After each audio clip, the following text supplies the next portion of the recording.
18h, bonsoir et bienvenue dans cette édition du jeudi 1er février. Au sommaire, les agriculteurs bio étaient reçus par le préfet. Ils réclament une aide d'urgence à la hauteur des difficultés qu'ils rencontrent.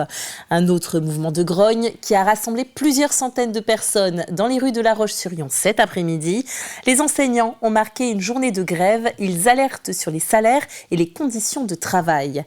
On terminera enfin ce journal sur une touche de bonne humeur avec la compagnie Cadence, basée à Chauchet. Elle se prépare à son prochain dîner-spectacle. Il y aurait en Vendée environ 12% d'exploitation en bio. Le GAB 85, le groupement des agriculteurs bio, rencontrait cet après-midi le préfet de la Vendée. Une rencontre qui s'est faite en toute discrétion. Parmi les revendications, une aide d'urgence à hauteur de 300 millions d'euros. L'État n'en propose que 50 millions. Mathis Pires a pris la température. Troisième jour ce jeudi de manifestation agricole devant la préfecture de la Vendée. Cette fois-ci beaucoup plus calme du côté du GAB 85. Ce groupement d'agriculteurs biologiques ne se retrouvait pas avec les revendications des autres syndicats agricoles, notamment sur les normes environnementales. De leur côté, pas de manifestation, mais un rendez-vous avec le préfet a été pris. Ils ont pu échanger sur leurs différentes demandes pour aider l'agriculture biologique. Selon un membre de l'association, ils ne se sentent pas assez soutenus par le gouvernement. À l'échelle nationale, ils chiffrent notamment leurs besoins à 300 millions d'euros d'aide d'urgence, mais ils n'en ont eu que 50 millions. Cela fait seulement 833 euros par ferme biologique en France. C'est bien insuffisant selon le groupe. À ce propos, justement, écoutez le témoignage de cet agriculteur bio. Le Premier ministre a annoncé 50 millions d'euros sur un plan d'urgence pour l'agriculture biologique la semaine dernière. C'est loin d'être satisfaisant puisque nous, aujourd'hui, on demanderait une aide à minima de 300 millions d'euros. Donc c'est avant tout la première revendication qu'on a portée auprès du préfet. Alors, en danger pour certaines fermes, certainement. Il y a des situations aujourd'hui qui ne sont pas simples à gérer dans certaines productions, notamment la production porcine, dans les systèmes laitiers, dans les systèmes... Enfin, voilà, il y a vraiment des productions et des producteurs qui sont en souffrance aujourd'hui en agriculture biologique. Et donc ça, c'est important, et d'où notre demande d'avoir une aide d'urgence très rapide pour ces systèmes-là. Leurs revendications vont maintenant être remontées au gouvernement et en fonction des décisions prises, ils décideront des futures mobilisations. Merci Mathis Pires. Et des véhicules lourds ont bloqué toute la journée le viaduc de la RD 160 au niveau du giratoire Bernard Palissy de La Roche-sur-Yon. Il ne s'agissait pas cette fois-ci des agriculteurs, mais des entreprises de travaux publics qui ont entamé un mouvement de protestation. Principal point de mécontentement, la taxation sur le gazole non routier qui, selon eux, devrait revenir au niveau de 2023 pour tous. Enfin, journée de grève aussi pour les enseignants. Un mouvement prévu depuis le mois de décembre, renforcé par les propos de la nouvelle ministre de l'Éducation nationale sur l'absentéisme des professeurs dans le public. Le taux de participation moyen pour l'Académie de Nantes est de 21,9%, 20,2% pour les enseignants du premier degré, 26,2% pour le second degré. Côté collège, le taux de participation à cette grève est de 33,6%. Cette manifestation était organisée cet après-midi à La Roche-sur-Yon. La Vendée est le département le moins touché de France par la pauvreté. Il n'en reste pas moins que près de 63 000 personnes sont en situation de pauvreté monétaire, dont 17 000 enfants. Cette étude de l'INSEE publiée au mois d'octobre a été présentée à l'équipe de la Banque alimentaire de Vendée. Je me suis entretenue avec une des responsables de cette étude. Et je me trouve à la Chambre des métiers de La Roche-sur-Yon où vient de se dérouler une conférence portant sur le panorama de la pauvreté en Vendée. Pour l'animer, c'est Amandine Rodriguez, chef adjointe du service études et diffusion à l'INSEE Pays de la Loire. Bonjour. Bonjour. Alors expliquez-nous déjà finalement comment est-ce qu'on définit la pauvreté ?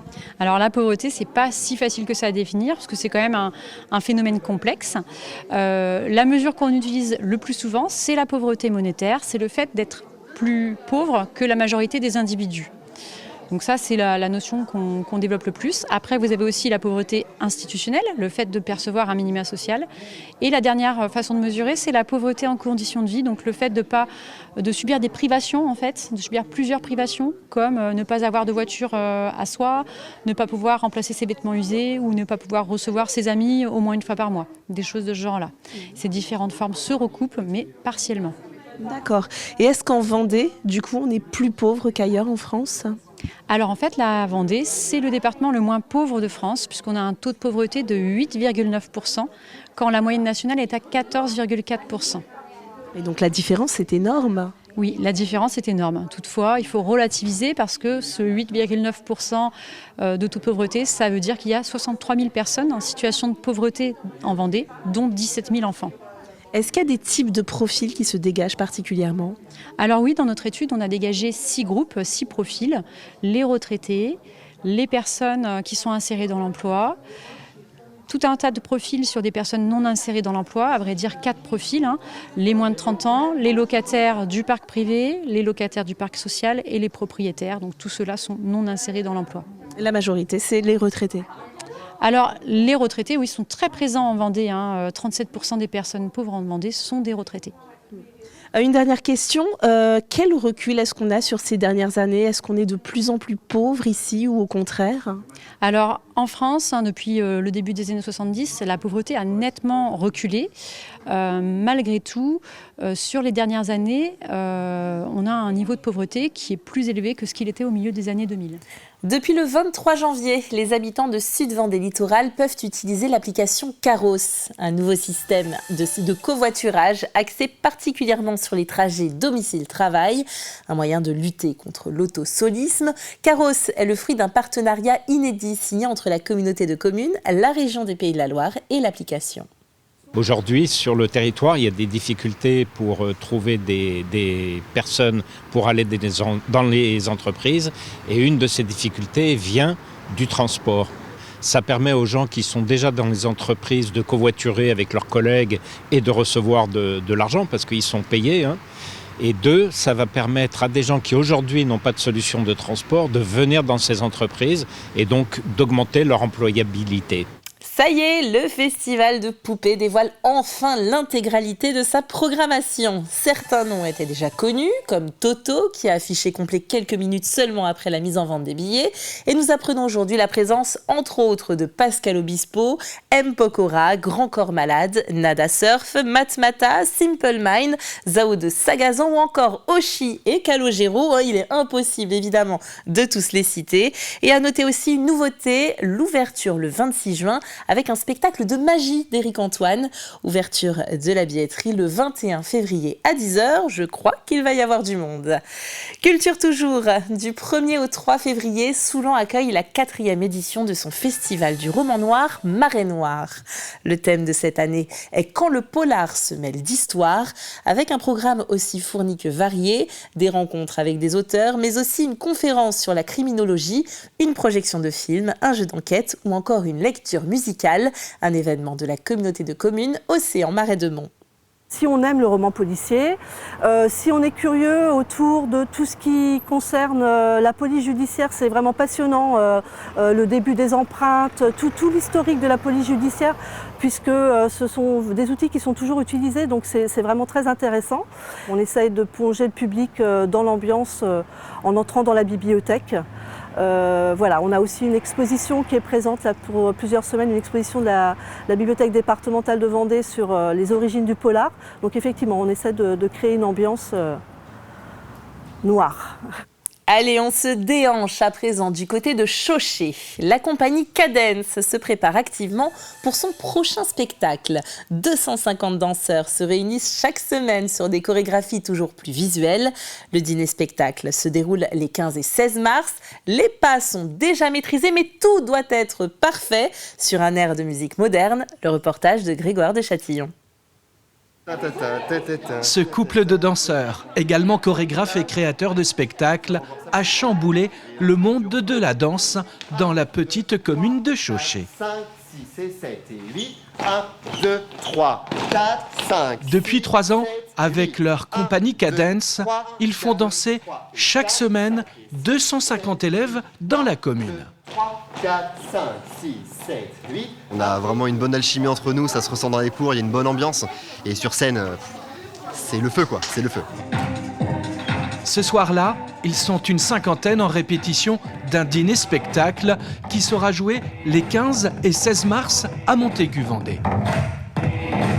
Le thème du dîner spectacle cette année, c'est le thème de la télé. Donc on va reparcourir plein d'univers qui vont parler au plus grand nombre. Donc on essaye de faire un spectacle qui soit le plus visuel possible et d'en mettre plein les yeux pour les personnes qui seront assises à table.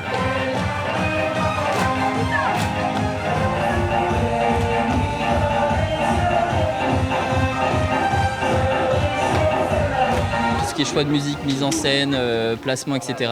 Costume, on s'en occupe tous les deux à la maison, donc bon, c'est un boulot ici, mais également à temps plein chez nous, puisqu'on vit pour ça, clairement. Le dîner spectacle, le spectacle, voilà, ça occupe la plupart de nos conversations. Et ce qui est surprenant des fois, c'est qu'ils nous annoncent quelque chose, les gars, on va faire ça, et on se dit, vraiment? Oui.